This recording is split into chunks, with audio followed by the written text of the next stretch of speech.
অভিষেক ব্যানার্জি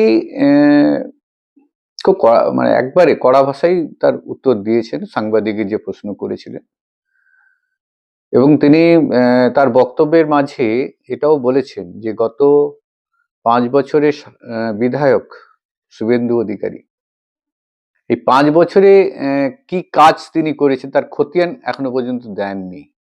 তিনি এও বলেন যে তৃণমূলে থাকাকালীন শুভেন্দু অধিকারী প্রতি বছরই তার কাজের খতিয়ান তিনি দিতেন, যখন সাংসদ ছিলেন, যখন মন্ত্রী ছিলেন তখন।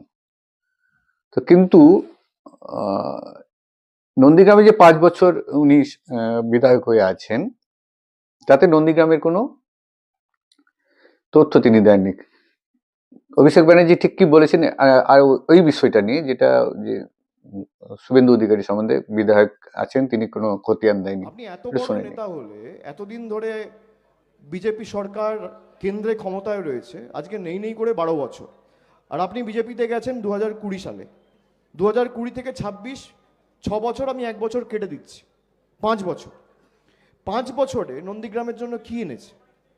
4টে রাস্তা এনেছে, 2টো জলের প্রকল্প এনেছে, 4টে লোককে ছাদের ব্যবস্থা করে দিয়েছে।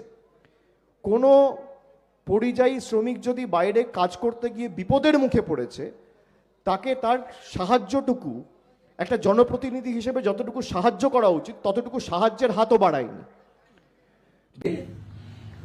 এই কর্মসূচিতে নন্দীগ্রামের 41টি শহীদ পরিবারের মধ্যে 35টি পরিবার উপস্থিত ছিল না। 2009 সালে আমি এমপি হওয়ার পর থেকে প্রত্যেক বছর এমপির কাজের খতিয়ান প্রকাশ করি, আর আমি এমএলএ হিসেবেও আমার কাজের খতিয়ান আমি প্রকাশ করি।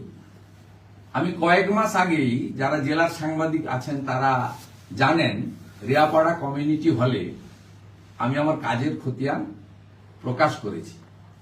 আপনি যদি আপনার মেল আইডি দেন, আপনার বাড়িতে তো বা অফিসে আমি তো যাওয়া ঠিক হবে না অনুমতি ছাড়া, তাহলে আমি কাউকে দিয়ে আপনার অফিসে পাঠিয়ে দেব।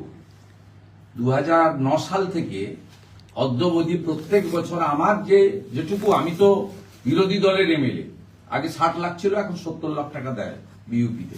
আমার প্রত্যেকটা ইঞ্চিতে আমি কমা পূর্ণচ্ছেদ করে সমস্ত ছবি, ফটো, কাজের তালিকা করে দিই। আপনাকে এগুলো মিস ইনফরমেশন করেছে। আপনি যাদের নিয়ে আজকে ঘুরেছেন তারা সব খুনি, 1.5 বছর করে জেল কাটা।